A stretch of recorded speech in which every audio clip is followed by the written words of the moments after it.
बताना चाह रहे हैं कि हिंदुस्तान में भक्त बनो, अंधभक्त मत बनो। सरकार में मुसलमान डरा हुआ क्यों होगा? मुसलमान डरा हुआ नहीं है। मुसलमान मसलहत के तहत अपने मुल्क की सभ्यता, एकता और अखंडता के लिए अपने हक पे हक छोड़ता जा रहा है, डरा हुआ नहीं है।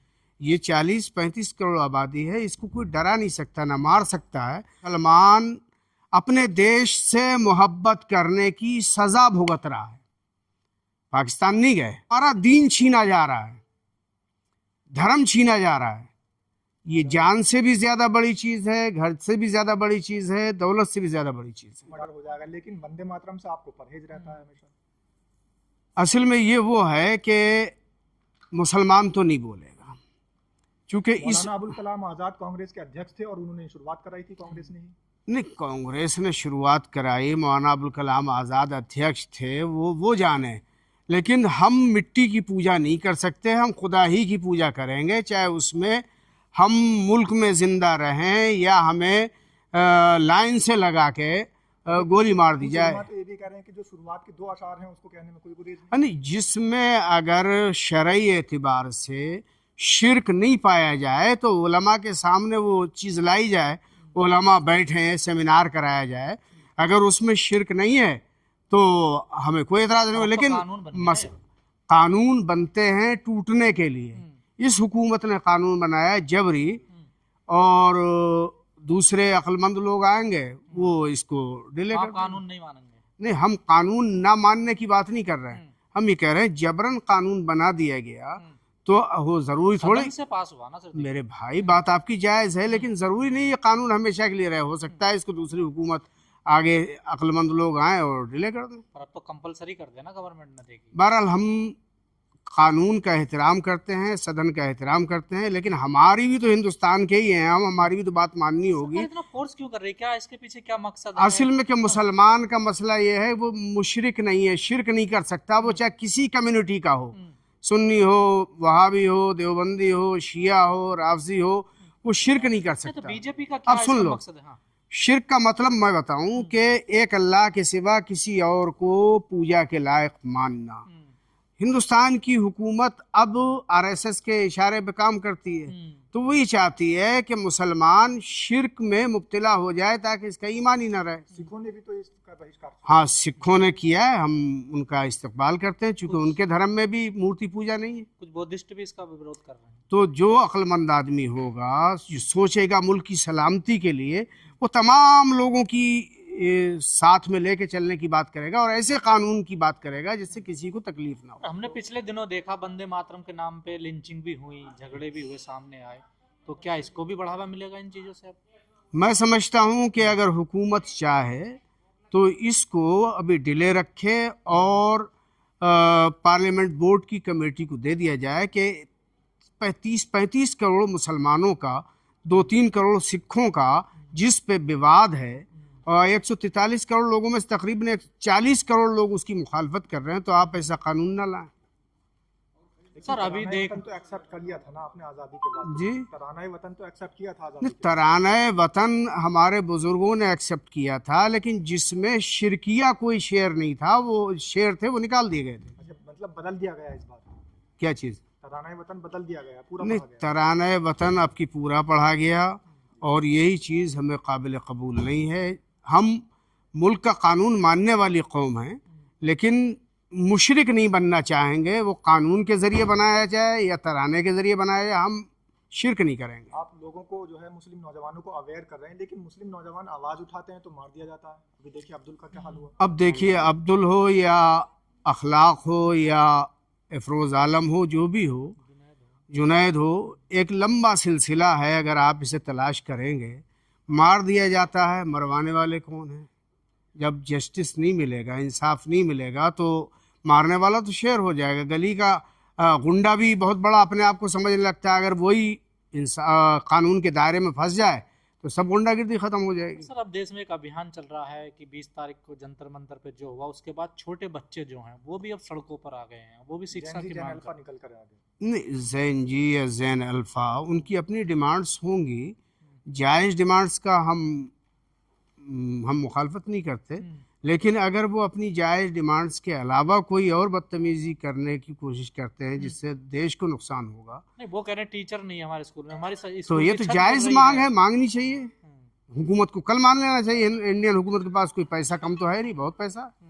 लेकिन इस स्कूलों के तस्वीर दिखाने पे हमला हो जा रहा है। भाई अब यही तो, इसी को तो कहते हैं कि जब राजा प्रजा की नहीं सुनेगा तो प्रजा क्या करेगी, कितने दिन तक सब्र करेगी, आखिर एक दिन तो अपनी बात कहेगी।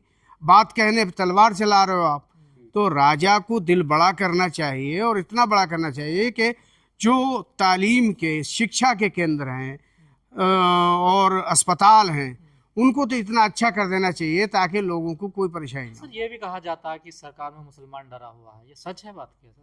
नहीं, सरकार में मुसलमान डरा हुआ क्यों होगा? मुसलमान डरा हुआ नहीं है। मुसलमान मसलहत के तहत अपने मुल्क की सभ्यता, एकता और अखंडता के लिए अपने हक पे हक छोड़ता जा रहा है, डरा हुआ नहीं है।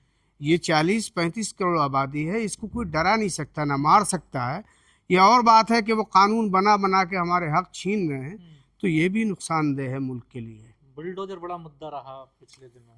हाँ, बुलडोज़र मुद्दा रहा, तो बुलडोज़र जिन्होंने इस्तेमाल किया, हुकूमत देखे, कोर्ट देखे कि ये कानूनी तौर पे सही है, ये हमारे कॉन्स्टिट्यूशन के हिसाब से सही हुआ है कि नहीं हुआ है। तो क्या सर हिंदू मुस्लिम करके देश की प्रगति हो सकती है, विकास हो सकता अब आप एक चीज़ देख लीजिए, हिंदू मुस्लिम वाला कार्ड तो फेल हो गया, है? वो चलने वाला नहीं है। हिंदू मुस्लिम बहुत मार लिए मुसलमान, हिंदू मुस्लिम कार्ड नहीं चलेगा। मदरसों पर भी तो आवाज उठाई जा रही है, मदरसे बंद कर देने चाहिए। मदरसे बंद, अरे भाई 1 लाख स्कूल हुकूमत ने बंद कर दिए, तो अगर 10 मदरसे भी बंद कर देगी तो कोई क्या बिगाड़ लेगा उसका? कहते हैं मदरसे में आतंक निकलता है मदरसे से। मदरसे से अगर आतंक निकलता होता तो हिंदुस्तान के राष्ट्रपति राजेंद्र प्रसाद, समझ रहे हैं आप, डॉक्टर राजेंद्र प्रसाद मदरसे से पढ़े।